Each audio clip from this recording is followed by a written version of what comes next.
श्री गणेशाय नमः। श्री सीताराम चरण कमलभ्य नमः। पावन रामचरितमानस राम कथा में आज हमारा प्रसंग है कि भगवान श्री राम वनवास के दौरान चित्रकूट पर किस प्रकार माता सीता और लक्ष्मण को प्राचीन कथाएं सुनाकर धीरज बंधाते हैं और स्वयं किस प्रकार धैर्य धारण करते हैं। शुरू करने से पहले मेरा आप लोगों से निवेदन है कि जो लोग चैनल पर पहली बार हैं आवश्यक रूप से सब्सक्राइब करें और वीडियो के अंत तक आवश्यक रूप से जाएं, जिससे आपको पूरा धर्म लाभ का आनंद मिल सके और निश्चित रूप से पावन राम कथा में आपकी रुचि बन सके।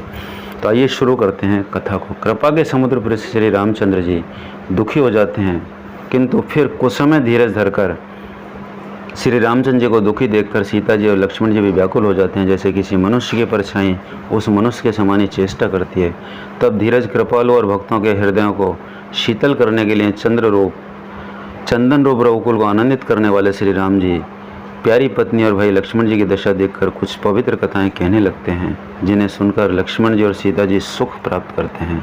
लक्ष्मण जी और सीता जी सहित श्री रामचंद्र जी पर्णकोटि में ऐसे सुशोभित होते हैं जैसे अमरावती में इंद्र अपनी पत्नी शची और पुत्र जयंत सहित बसते हैं। प्रभु श्री रामचंद्र जी सीता जी और लक्ष्मण जी की कैसी संभाल रखते हैं, जैसे पल के नेत्रों के गोलकों की। इधर लक्ष्मण जी सीता जी और श्री रामचंद्र जी ऐसी सेवा करते हैं जैसे अज्ञानी मनुष्य शरीर की करते हैं। पशु पक्षी देवता और तपस्वियों के हितकारी प्रभु इस प्रकार सुखपूर्वक वन में निवास कर रहे हैं। तुलसीदास जी कहते हैं, मैंने श्री रामचंद्र जी का सुंदर वनगमन कहा, अब जिस तरह सुमंत्र अयोध्या से आए वह कथा सुनो। प्रभु श्री रामचंद्र जी को पहुंचाकर जब निषाद राज लौटा तब आकर उसने रथ को मंत्री सहित देखा। मंत्री को व्याकुल देखकर निषाद को जैसा दुख हुआ वह कहा नहीं जा सकता। निषाद को अकेला आया देखकर सुमंत्र हा राम हा सीते हा लक्ष्मण पुकारते हुए बहुत व्याकुल होकर धरती पर गिर पड़े। घोड़े दक्षिण दिशा की ओर जिधर श्री रामचंद्र जी गए थे देख देख कर हिनहिनाते हैं, मानो बिना पंखे पक्षी व्याकुल हो रहे हैं।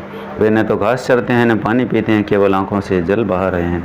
श्री रामचंद्र जी के घोड़ों को इस दशा में देखकर वह निषाद बहुत व्याकुल हो गए। तब धीरज धरकर निषाद राज कहने लगे, हे सुमंत्र जी, अब विषाद को छोड़िए, आप पंडित और परमार्थ के जानने वाले हैं, विधाता को प्रतिकूल जानकर धैर्य धारण कीजिए।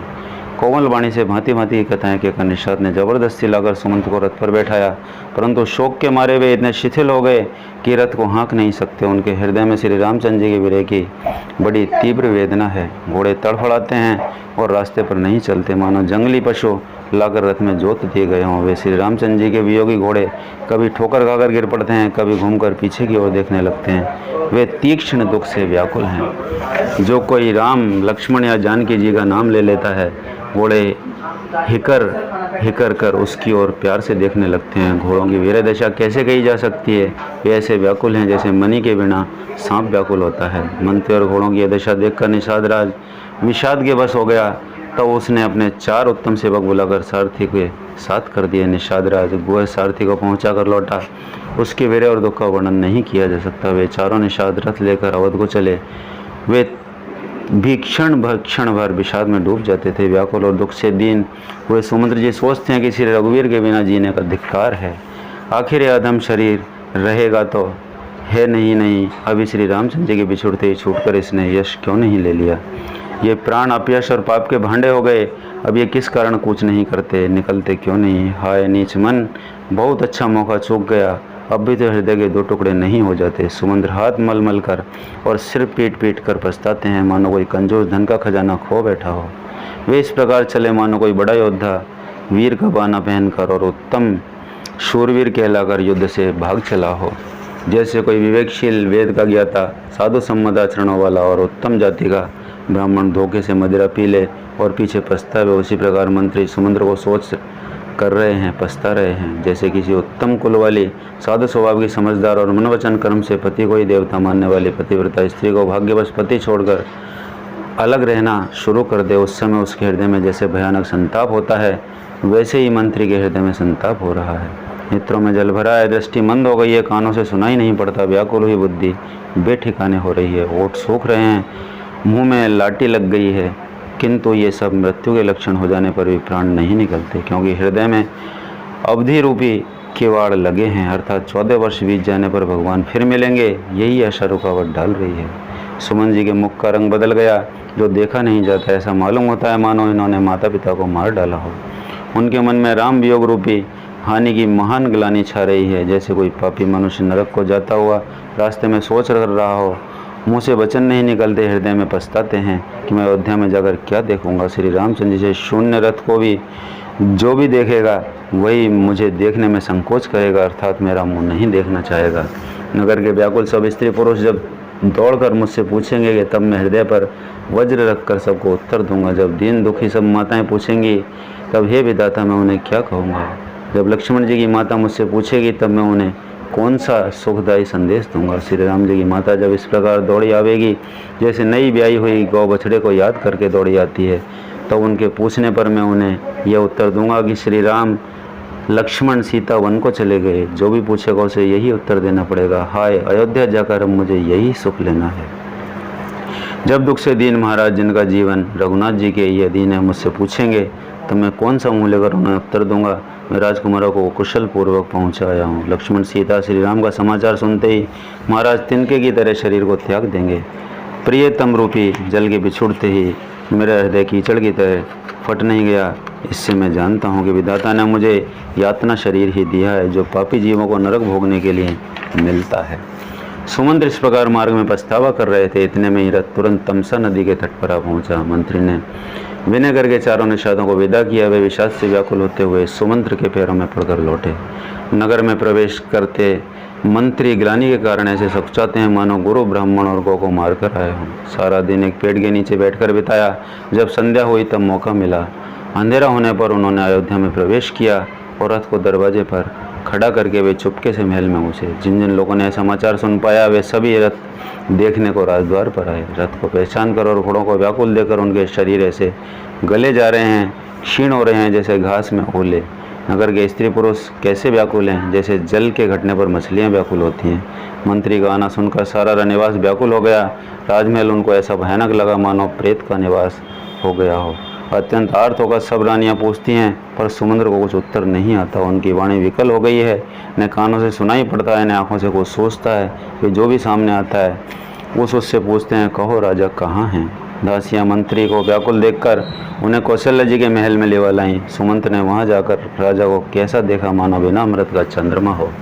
राजा आसन सैयार आभूषणों से रहित बिल्कुल मलिन पृथ्वी पर पड़े हुए हैं। वे लंबी सांसें लेकर इस प्रकार सोच रहे हैं मानो राजा ये अति स्वर्ग से गिरकर सोच कर रहे हों। राजा क्षण क्षण में सोच से छाती भर लेते हैं। ऐसी विकल दशा है मानो गिजराज जटायु का भाई संपाति पंखों के जल जाने पर गिर पड़ा हो। राजा राम राम हा स्नेही राम ऐसे कहते, फिर हा राम हा लक्ष्मण हा जानकी ऐसा कहने लगते हैं। मंत्री को देखकर जय जीव कहकर दंडवत प्रणाम किया। सुनते ही राजा व्याकुल होकर उठ बैठे और बोले सुमंत्र कहो राम कहाँ हैं। राजा ने सुमंत्र को हृदय से लगा लिया मानो डूबते हुए आदमी को कुछ सहारा मिल गया हो। मंत्री को स्नेह के कारण पास बैठाकर नेत्रों में जल भरकर राजा पूछने लगे, हे मेरे प्रेमी सखा श्री राम की कुशल कहो, बताओ श्री राम और लक्ष्मण जानकी कहाँ हैं, उन्हें लौटाया लाए या वन को चले गए। यह सुनते ही मंत्री के नेत्रों में जल भर आया। शोक से व्याकुल होकर राजा ने फिर पूछा, सीता राम और लक्ष्मण संदेशा तो कहो। श्री रामचंद्र जी के रूप गुणशील और स्वभाव को याद कर करके राजा हृदय में सोच करते हैं और कहते हैं, मैंने राजा होने की बात सुनकर वनवास दे दिया। यह सुनकर भी जिस राम के मन में हर्ष और विषाद नहीं हुआ, ऐसे पुत्र के बिछुड़ने पर भी मेरे प्राण नहीं गए, तब मेरा सामना बड़ा पापी कौन होगा। हे सखा श्री राम जानकी और लक्ष्मण जहाँ हैं मुझे भी वहीं पहुँचा दो, नहीं तो मैं सत्य भाव से कहता हूँ मेरे प्राण अब चलना ही चाहते हैं। राजा बार बार मंत्री से पूछते हैं, मेरे प्रियतम पुत्रों का संदेशा सुनाओ। हे सखा तुम तुरंत वही उपाय करो जिससे श्री राम लक्ष्मण और सीता को मुझे आंखों दिखा दो। मंत्री धीरे धरकर कोमल वाणी में बोले, महाराज आप पंडित और ज्ञानी हैं। हे देव आप शूरवीर तथा उत्तम धैर्यवान पुरुषों में श्रेष्ठ हैं। आपने सदा साधुओं के समाज का सेवन किया है। जन्म मरण सुख दुख के भोग हानि लाभ प्यारों का मिलना बिछड़ना ये सब हे स्वामी काल और कर्म के अधीन रात और दिन की तरह बरबस होते रहते हैं। मूर्ख लोग सुख से हर्षित होते हैं और दुखों में रोते हैं, पर धीर पुरुष अपने मन के दोनों समान समझते हैं। हे सबके हितकारी आप विवेक विचार कर धीरज धरिए और शोक का परित्याग कीजिए। श्री राम जी का पहला निवास तमसा के तट पर हुआ, दूसरा गंगा तीर पर। सीता सहित दोनों भाई वो दिन स्नान करके जल पीकर ही रहे। केवट ने बहुत सेवा की, वह रात सिंगरौर में ही बिताई। दूसरे दिन सवेरा होते ही बड़का दूध मंगाया और उससे श्री राम लक्ष्मण ने अपने सिरों पर जटा के मुकुट बनाए। तब श्री रामचंद्र जी ने सखा निषाद राज को नाव मंगाई। पहले प्रिया सीता जी को उस पर चढ़ाकर फिर रघुनाथ जी चढ़े। लक्ष्मण जी ने धनुष बाण सजाकर रखे और प्रभु श्री रामचंद्र जी की आज्ञा पाकर स्वयं चढ़े। मुझे व्याकुल देखकर श्री रामचंद्र जी धीरज धरकर मधुर वचन बोले, हे तात, पिताजी से मेरा प्रणाम कहना और मेरी ओर से बार बार उनके चरण कमल पकड़ना। फिर पांव पकड़कर विनती करना कि हे पिताजी, आप मेरी चिंता न कीजिए, आपकी कृपा और अनुग्रह पुण्य से वन में और मार्ग में हमारा कुशल मंगल होगा। हे पिताजी, आपके अनुग्रह से मैं वन जाते हुए सब प्रकार का सुख पाऊंगा। आज्ञा का भली भांति पालन करके चरणों का दर्शन करने कुशल पूर्वक लौट आऊँगा। सब माताओं को पैर पकड़कर उनका समाधान करके उनसे बहुत विनती करके तुलसीदास जी कहते हैं, तुम वही प्रयत्न करना जिससे कौशलपति पिताजी खुश रहें। बार बार चरण कमलों को पकड़कर वशिष्ठ से मेरा संदेशा कहना कि वे वही उपदेश दें जिससे अवधपति पिताजी मेरी सोच न करें।